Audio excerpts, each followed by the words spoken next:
안녕하세요. 성도님 반갑습니다. 오늘 또 이렇게 주일을 맞이했는데 우리 옆 사람하고 함께 인사하겠습니다. 당신은 나의 기쁨입니다. 우리 함께 인사할까요? 좌우 옆 사람하고 함께 반갑습니다. 오늘은 위기를 극복하는 믿음이라는 제목의 말씀으로 함께 은혜를 나누고자 합니다. 심리학자들은 이렇게 말합니다. 인간은 위기의 상황에 처하면 무언가를 붙잡는 그런 본능을 가지고 있다. 그래서 사람은 어려움을 처하거나 위기의 상황이 되면 그가 무언가를 붙잡고 의지하려는 그런 마음을 갖습니다. 아기들은 그런 의미에서 자신들의 그런 위협을 느낄 때마다 가장 신뢰할 수 있는 대상인 부모를 찾고 부모를 붙잡습니다. 청소년기에는 누굴 붙잡나요? 청소년기에는 대부분 친구들을 찾습니다. 친구가 그들에게는 의지할 대상이 됩니다. 그러나 어른이 되면 사람은 저마다 신뢰할 대상을 각각 의지하고 따르게 됩니다. 이때 그 사람의 가치가 나옵니다. 어른이 돼서 나는 다 성장해서 나는 나를 믿는다 라고 말하지만 사실은 그 마음속에 실제로 의지하고 쫓고 있는 대상이 있단 말이죠. 그래서 그가 정말 의지하는 것이 무엇인지는 항상 위기의 상황에 나옵니다. 평상시에는 잘 나오지 않아요. 그러나 위기의 순간이 되면 그 사람이 정말 돈을 의지하는지, 경제력을 의지하는지, 아니면 다른 사람을 의지하고 있다든지 정말 하나님을 의지하는지 그것을 알 수 있게 됩니다. 오늘 본문 역시 굉장한 어려움에 처한, 위기에 처한 한 사람이 등장합니다. 병으로 자신의 아들을 잃을 수밖에 없는 안타까운 처지에 놓인 아버지. 저는 오늘 이 위기의 순간에 그 아버지가 어떤 태도를 보였는지, 또한 주님은 어떠한 방법으로 그를 인도해 가고 있었는지 그것을 함께 살펴봄으로써 정말 위기의 순간에 우리가 위기를 뛰어넘을 수 있는 믿음을 가질 수 있게 되기를 바랍니다. 자, 그렇다면 우리 인생 가운데 어려움을 만날 때 우리는 어떻게 그 어려움을 믿음으로 극복할 수 있겠습니까? 우리가 어떻게 위기의 때를 믿음으로 극복할 수 있을까? 첫 번째로 이 세상이 아닌 예수님만을 신뢰하는 믿음을 가져야 합니다. 위기를 극복하는 믿음, 그것은 예수님을 신뢰하는 믿음입니다. 예수님께서 오늘 본문에 보면 명절에 예루살렘에서 시간을 보내시고 그 다음에 오랜 시간을 예루살렘에서 있다가 갈릴리 지방으로 오십니다. 그 갈릴리 지방에서 특별히 가나라고 하는 우리가 잘 아는 혼인잔치가 있었던 그 도시에 찾아오셨습니다. 오늘 요한복음을 기록한 사도 요한은 바로 이때 한 사람이 나타났는데 그는 왕의 신하였다라고 기록합니다. 우리 함께 본문 46절과 47절 말씀을 저와 함께 읽어보겠습니다. 시작. 예수께서 다시 갈릴리 가나에 이르시니 전에 물로 포도주를 만든 곳이라. 왕의 신하가 있어 그의 아들이 가버나움에서 병들었더니 그가 예수께서 유대로부터 갈릴리로 오셨다는 것을 듣고 가서 청하되 내려오셔서 내 아들의 병을 고쳐주소서 하니 그가 거의 죽게 되었습니다. 성서학자들은 오늘 본문에 나오는 이 신하가 당시 갈릴리를 다스리고 있었던 분봉왕이었던 헤롯 안티파스의 신하일 것이다 라고 그렇게 해석을 합니다. 그가 어디에 살았다고 오늘 본문은 가르쳐 줍니까? 그는 가버나움이라는 도시에 살고 있었습니다. 그리고 그의 아들은 지금 그 가버나움에서 사경을 헤매고 있습니다. 그가 왕의 신하였기 때문에 분봉왕의 신하로서 그는 충분한 돈과 권력을 가지고 있었습니다. 그가 그 돈으로 얼마든지 지역의 많은 병원들을 찾아다니고 그리고 여러 가지 약 처방을 받았을 수도 있습니다. 자기의 권력을 이용해서 명성이 높은 그런 나라의 명의들을 찾아다녔을 수도 있습니다. 우리식으로 하면 양방이나 양의나 한의학을 찾아보고 첨단의 의료 기술들을 알아보고 혹은 민간요법까지 다 알아볼 수가 있었습니다. 그러나 성경은 이 신하가 자신의 권력을 사용했다든지 자신이 가지고 있는 충분한 돈을 경제력을 이용했다고 기록하지 않는다는 사실입니다. 다만 성경은 오늘 본문에 보면 이 신하의 마음 상태만을 그 마음이 어떠했는지를 알려주는 한 단어를 기록하고 있습니다. 우리 47절입니다. 47절에 보면 그가 예수께서 유대로부터 갈릴리로 오셨다는 것을 듣고 가서 청하되, 여기서 중요한 말은 여러분 한글 성경엔 잘 안 나와요. 청하되라고 하는 것입니다. 이 단어 청하되라고 하는 이 말의 헬라어 원어를 보면 그것은 지속적이고 반복적인 청함입니다. 예수님께 지금 와서 한 번 청했습니다. 그런데 중요한 것은 뭐냐면 성경은 기록하기를 한 번 청했으면 그냥 한 번 청했다라고 말하면 되는데 그가 지속적이고 반복적으로 예수님께 청하고 있었다라고 기록하고 있다는 사실입니다. 다시 말하면 그가 예수님께로 찾아온 지금의 시간은 아들이 거의 죽음에 가까이 이르렀을 때이지만 사실 그는 아들이 병에 걸려서 고통 속에 있는 그 처음 시간부터 주님을 청하고 있었다는 사실입니다.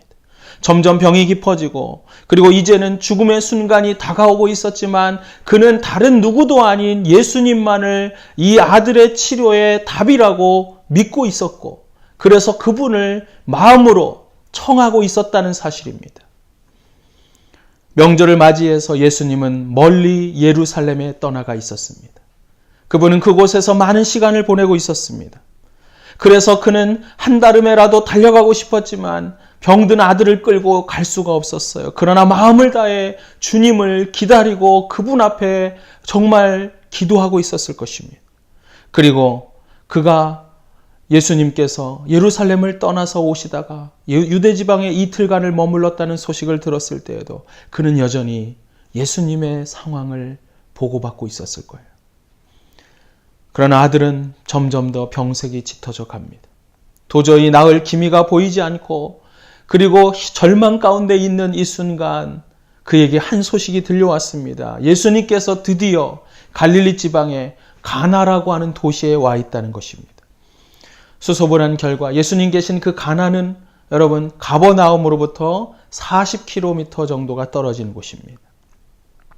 가나는 고도가 높은 언덕 위에 산 위에 있는 도시였고 그리고 40km라고 하는 그 거리는 교통이 발달하지 않은 당시 상황에서는 제법 먼 거리였습니다.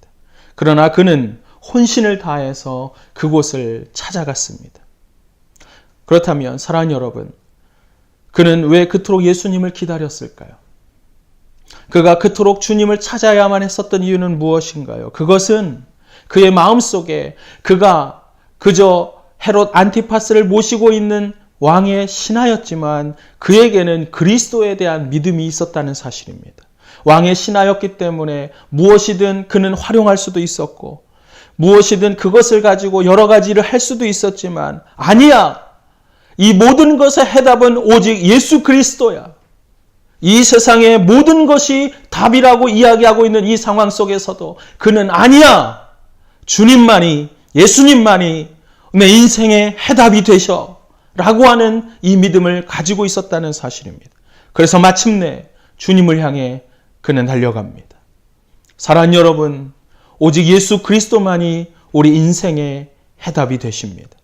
예수 그리스도만이 우리 인생의 소망이 되십니다. 저는 얼마 전인가 다시 그 포스터를 봤는데요. 아주 오래된 영화입니다. 한국 영화 가운데 약속이라는 영화가 있습니다. 얼마 전에 고 최진실 씨가 이렇게 돌아가신 것을 추모하는 그 자리에서 제가 봤던 포스터인데 약속이라는 영화가 있습니다. 거기에 보면 배우 박신양이 나옵니다. 박신양. 깡패 두목으로 그렇게 나오는 박신양. 깡패 두목인 공상두가 주인공인데요. 이 공상두가 어느 날 길을 가다가 길거리에서 거지를 만납니다. 근데 거지가 보따리를 하나 이렇게 이고 있는 거예요. 그래서 그 거지의 보따리를 뺏으려고 했는데 안 뺏기죠. 붙잡고 계속해서 뺏기지 않습니다. 그러자 그는 자신의 주머니에서 수표를 꺼내서 그 수표를 거지에게 주고 그 보따리를 삽니다. 그리고 보따리 속에 있는 것들을 그가 신경질적으로 꺼내면서 이렇게 외칩니다. 이 보따리 속에 뭐가 있는 줄 알아? 먹다가 남은 사과, 곰팡이 쓴 떡, 과자 부스러기, 순 못 먹을 것들만 잔뜩 싸가지고 다니면서 맨날 얻어먹으면서 빼앗길까봐 꼭 끌어안고 살아가는 나는 거지야. 사랑하는 성도 여러분, 어쩌면 그것을 끌어안고 살아가는 거지와 같은 인생이 저와 여러분의 삶은 아닙니까? 먹다 남은 사과, 부스러기 같은 과자, 곰팡이 쓴 떡. 내가 붙잡고 있었고 내가 위기 상황이 되면 무언가 어려움 속에 그것을 끌어안고 있었지만 전혀 답이 되지 않는 것을 나는 끌어안고 의지하고 살았던 것은 아닐까요? 정말 우리가 붙잡아야 할 것은 무엇입니까?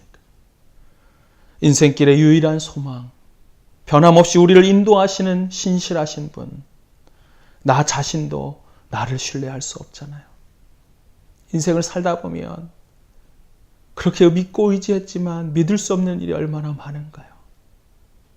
그럼에도 불구하고 우리가 정말 의지해야 한다면 우리는 유일한 희망이요, 소망이요, 내 인생의 길이 되신, 해답이 되시는 그리스도, 그분만을 붙잡으며 나아가는 참된 믿음의 사람들이 되기를 주님의 이름으로 축원합니다. 위기를 극복하는 믿음, 그것은 무엇일까요? 두 번째로 나의 방식이 아닌 하나님의 방식을 믿는 믿음입니다. 하나님의 처방, 하나님의 방식을 신뢰하는 믿음, 그것이 필요합니다. 오늘 본문 48절부터 50절까지가 있습니다. 여기 보시면 예수께서 이르시되 너희는 표적과 기사를 보지 못하면 도무지 믿지 아니하리라. 신하가 이르되 주여 내 아이가 죽기 전에 내려오소서. 예수께서 이르시되 가라 내 아들이 살아있다 하시니 그 사람이 예수께서 하신 말씀을 믿고 가더니.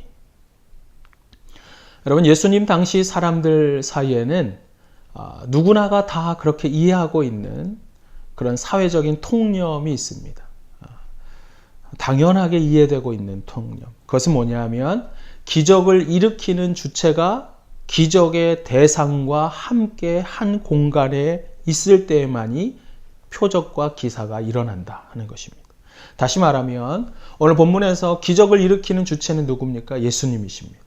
이 예수님이 기적의 대상인 병든 아들, 그 신하의 아들과 함께 한 자리에 있을 때에만이 병이 낫는 기적이 일어난다고 유대인들은 믿고 있었다는 사실이죠. 그래서 오늘 본문에 보면 이 신하 역시도 동일한 믿음을 갖습니다. 동일한 마음을 갖고 있었습니다. 47절을 보십시오. 청하되 내려오셔서 내 아들의 병을 고쳐주소서. 그가 청하는 것은 병을 고쳐달라는 것이지만 지금 뭐라고 말해요? 내려오셔서 같이 가자고. 49절에도 신하가 이르되 주여 내 아이가 죽기 전에 내려오소서. 아까도 말씀드렸지만 가나안은 산 위에 있는 고산지대의 도시입니다. 그곳에서 저 아래 가버나움까지 내려오셔서 거기에 있는 내 아들에게로 가셔서 이 아들을 죽기 전에 빨리 고쳐주십시오. 그런데 예수님께서 50절에 뭐라고 대답하십니까? 50절 한번 읽어보겠습니다. 다 같이 50절 시작. 예수께서 이르시되 가라 내 아들이 살아있다 하시니 그 사람이 예수께서 하신 말씀을 믿고 가더니. 예수님의 대답은 뭐예요? 같이 가신다는 것입니까? 아니요. 이렇게 말해요. 가라. 너 혼자 가라고. 나는 같이 가지 않을 테니까 그냥 가라. 지금 예수님께서는 당시 사람들이 믿고 있었던 믿음의 상식을 깨는 모습을 보여주시는 것입니다. 지금까지 그 신하가 믿고 있었던 믿음의 틀을 벗어나라고 이야기하고 있는 것입니다. 그가 기대하고 있었던 방식, 그가 생각하고 있었던 방식, 그것을 벗어나는 놀라운 믿음을 우리 주님이 신하에게 요구하고 있었다는 것입니다. 사랑하는 성도 여러분, 이것을 기억하십시오. 하나님의 대답은 우리의 생각과 다를 수가 있습니다. 하나님의 처방은 우리의 기대와 다를 수가 있습니다. 내 상식과 내 방식대로 주님 앞에 요구하지 마십시오. 그것은 주님의 생각이 아닙니다. 여러분, 이것이 여러분 믿음의 관점이에요. 우리가 오늘 보면 이 주님께서는, 이 신하에게 주님께서는 더 높은 믿음의 수준을 요구하고 계신 것입니다. 여러분, 믿음은 하나님을 항상 주인으로 보는 것입니다. 인생의 주인으로, 이 역사의 주인으로 예수 그리스도를 바라보는 것. 그런데 우리는 그렇게 잘 안 봐요. 믿는다고 하면서 내가 주인인 것처럼, 내 인생의 주인은 나라고 그렇게 주장하는 삶을 살 때가 많습니다. 그러다 보니까 내가 이해한 세계관과 하나님의 세계관이 다를 때 여러분 어떻게 하는 줄 아세요? 내 세계관 안에 하나님을 끼워 넣으려고 한다는 사실입니다. 내가 이해하고 내가 해석한 대로 하나님을 끼워 맞추고 하나님의 말씀을 거기에 우겨 넣으려고 하는 것이죠. 그러다가 뭐가 안 되면 나 지금 시험 들었다고. 나 믿음이 지금 슬럼프야. 나 좀 쉬어야겠어. 슬럼프가 아니에요, 여러분. 그것은 우리 주님의 믿음의 도약을 위한 도전이십니다. 그런데 여러분, 그 순간 우리가 정말 믿음의 틀을 주님께로 맞추기 시작한다면, 하나님의 말씀을 보면서 내 삶을 그 말씀에 맞추기 시작한다면, 그때 여러분 다른 믿음이 되는 거예요. 우리가 예수님을 만나면서 우리는 이렇게 고백합니다. 그리스도는 나의 구원자요, 내 인생의 주인이시라고. Jesus is my Savior and my Lord. 그런데 정말 주님을 주님으로 인정하고 살아가시나요? 우리 그리스도인들이 예수님을 만나는 그 순간 나는 구원받았다. 예수님은 나의 구원자이시다. 이 고백은 확실하게 잘합니다. 그러나 그 다음이 문제예요. 구원받은 이후에 우리는 그리스도가 내 인생의 주인이라는 고백이 필요합니다. 그 고백은 날마다 하는 고백이에요. 주님은 내 인생의 구원자이십니다. 그러기에 나는 이제 주인의 자리에서 내가 내려놓습니다. 주인의 자리에 주님 앉으시지요. 로버트 멍어가 쓴 내 마음 그리스도의 집이라고 하는 책에 보면 내 인생의 주인이 나라고 생각을 하면서 그는 살아왔습니다. 심지어 내 마음의 집까지도, 내 생각까지도 다스려 가는 것은 나라고 생각합니다. 그는 그 책에 이렇게 썼습니다. 나는 열심히 노력하면서 내 마음이 깨끗해지기를 노력했다. 쓸고 1층을 내려가서 마음의 집을 닦다 보면 2층이 더러워져 있고 2층을 닦다 보면 또 1층이 더러워져 있었다. 나는 아무리 노력하면 노력할수록 힘들고 피곤할 뿐이었다. 그가 뭐라고 고백하는 줄 아세요?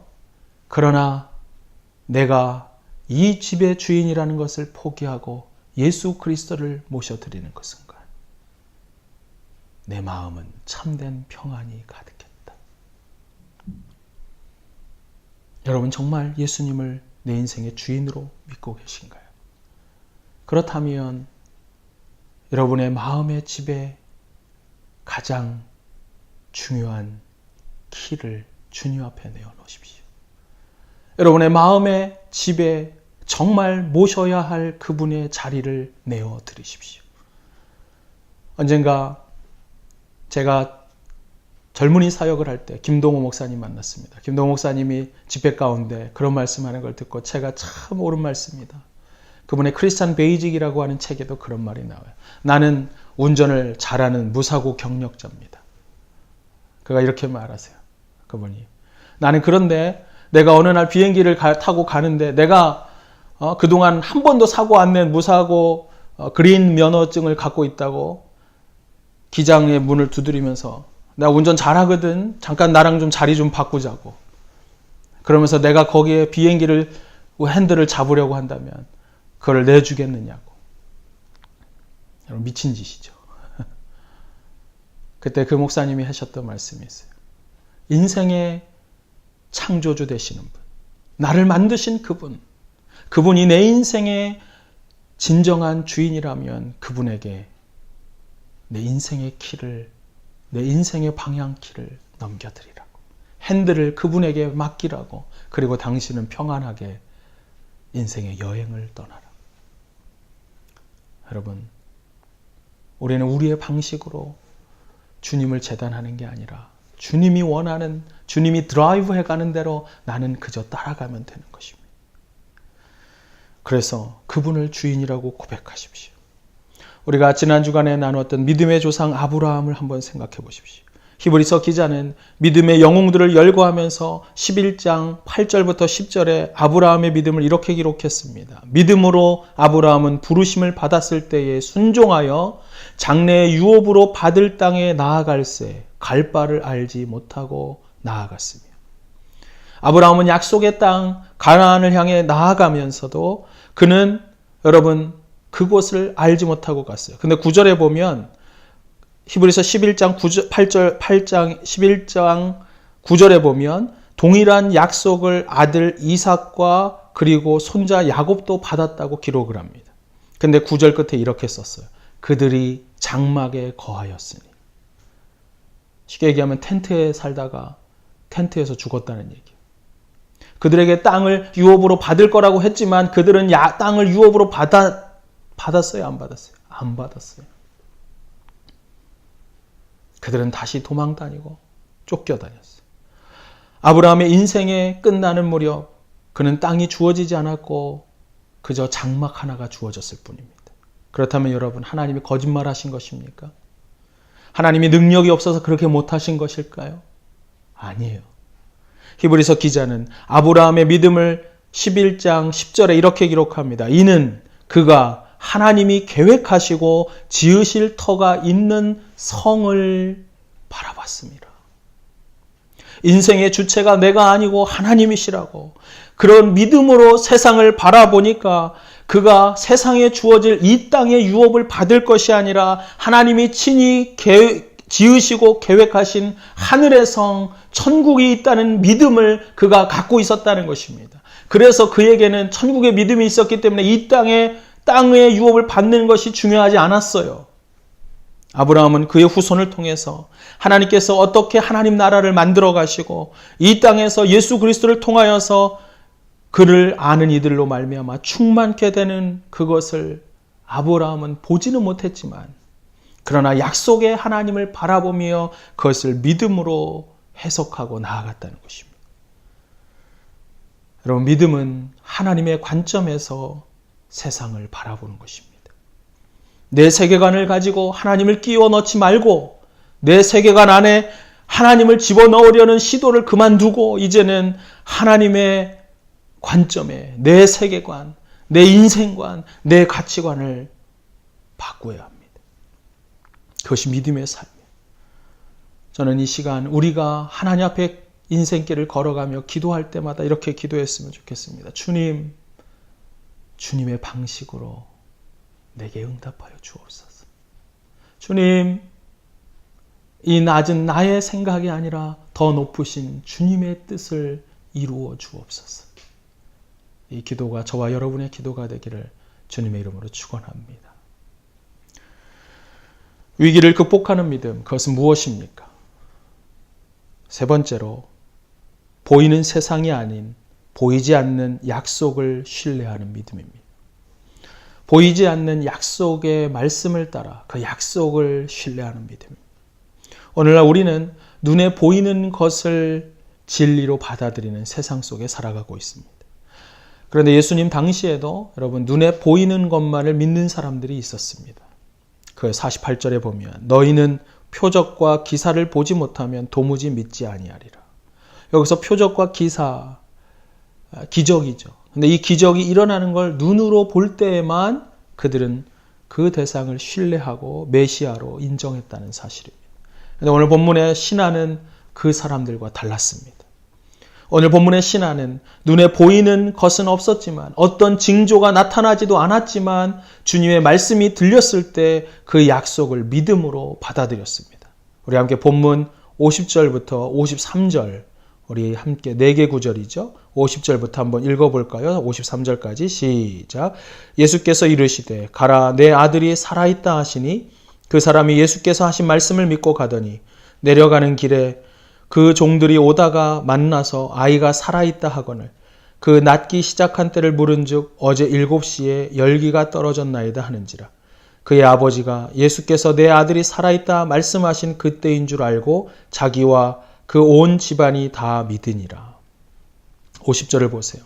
예수님께서 가라, 내 아들이 살아있다 라고 하니까 그 사람이 예수님이 하신 말씀 어떻게 했다고요?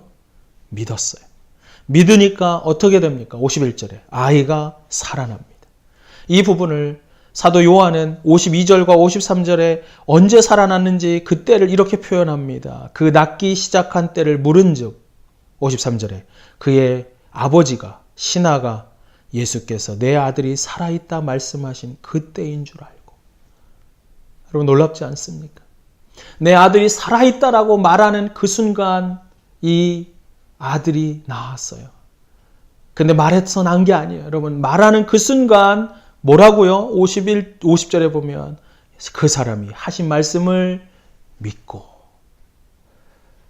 믿고 가더니 내려가는 그 길에 그의 마음이 어땠을까요?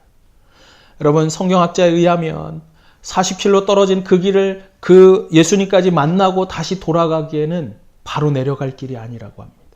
그 길에 하룻밤을 머물러야 했습니다. 여러분 예수님의 말씀은 들었습니다. 이것이 나을 거야. 그래 나는 그걸 믿고 있어 라고 믿으면서 내려가는데 하룻밤 잤단 말이에요. 그래서 52절에도 보면 어제 7시에 그때 예수님이 말씀하신 거거든요. 하룻밤을 자는 동안 이 아버지의 마음은 어땠을까요? 여러분 우리가 기도하고 하나님 믿습니다. 그러는데 응답을 기다리고 있는 그 순간 꼭 이루어져야 되는데 그 밤에 여러분 잠을 잘 수 있었을까요?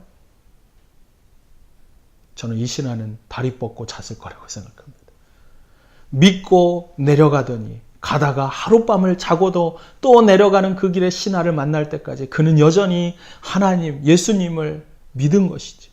약속을 믿은 것이죠. 그래서 여러분 우리에게는 그 믿음이 필요해요. 그 내려가는 그 길에 그 밤에 평안히 잘 수 있는 믿음. 이 신하가 가는 길에 평안히 잘 수 있었던 그 믿음. 저와 우리 성도들 모두에게 그런 믿음이 있었으면 좋겠어요. 믿습니다. 주님 될 줄 믿습니다. 기도하고 돌아가면서 믿음 없는 말을 내뱉지 않고 돌아가면서 도대체 목사님 언제 오는 거야? 뭐 이런 소리 하지 않고 믿음으로 주님께서 일하실 것입니다. 주님께서 나에게 일하실 것입니다. 믿고 평안함을 가질 수 있다면 그것이 진정한 믿음이란 말이죠. 세상의 논리는 언제나 보는 것을 믿으라고 이야기합니다. 세상은 보는 것을 믿으라 말하지만 성경은 말합니다. 믿으면 보인다. 여러분 믿으면 보이는 것입니다. 자, 같이 있으면 따라하라고 할 텐데 믿으면 보인다. 보이는 대로 믿는 게 아니에요. 우리가 믿음을 가지면 보이기 시작합니다. 신하가 믿었을 때 질병에서 살아날 아들을 보은 것입니다. 그가 그 말씀의 약속을 붙잡는 순간 내려가는 그 길에 아들이 살아난 것을 본 것입니다. 그래서 평안히 그 밤에 다리 뻗고 잘 수가 있었어요. 여러분 이게 신앙생활의 기쁨이에요. 알 수 없지만 힘겨웠지만 그러나 주님이 일하시면서 내 삶을 바꿔갈 것을 알고 있다가 그 신하를 만나는 순간 언제 나왔어? 어제 7시요. 아, 예수님이 말씀하셨을 때야. 이거를 깨닫는 그 순간 여러분 신하의 마음에 북받쳐 오르는 이 기쁨. 여러분 이거 경험해 보셨어요? 이거 경험한 사람만 알아요. 경험한 사람만. 여러분 신앙생활은 이거 없으면 못해요. 여러분 신앙생활은 이 주님이 주시는 은혜를 날마다 경험하고 말씀이 이루어지는 성취를 경험하는 이 기쁨으로 살아가는 것입니다. 그게 없이 어떻게 신앙생활 가능한가요? 어떻게 헌금합니까? 주님이 일하실 걸 믿기에. 주님이 오늘도 살아계셔서 내 가운데서 일하시는 그 믿음 때문에 나는 세상의 방법이 아니어도 괜찮다는 그 믿음으로 나아가는데 정말 주님이 응답하시거든요.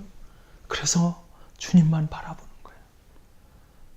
왕의 신하가 아들이 이렇게 살아난 것을 보았을 때 그 마음에 얼마나 큰 기쁨과 감격이 있었겠습니까? 그래서 로마서 8장 24절에 사도 바울은 이렇게 고백합니다. 우리가 소망으로 구원을 얻었음에, 그 다음이 중요해요.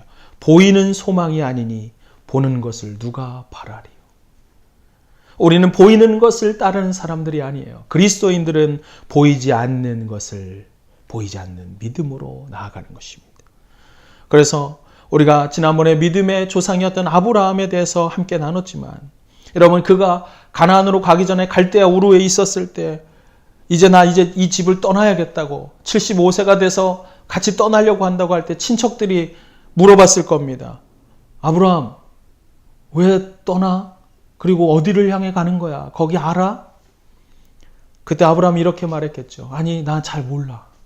나는 알지 못하지만 그냥 믿음으로 가는 거야. 그때 그 친척들이 아브라함의 대답을 듣고 얼마나 비웃었겠습니까? 아브라함이 전혀 갈 곳을 알지 못하면서 가고 있다는 것을 바라보면서 그의 믿음의 해석을 주변 사람들은 이해할 수 없었고 아마도 비웃으며 허탈해했을 것입니다.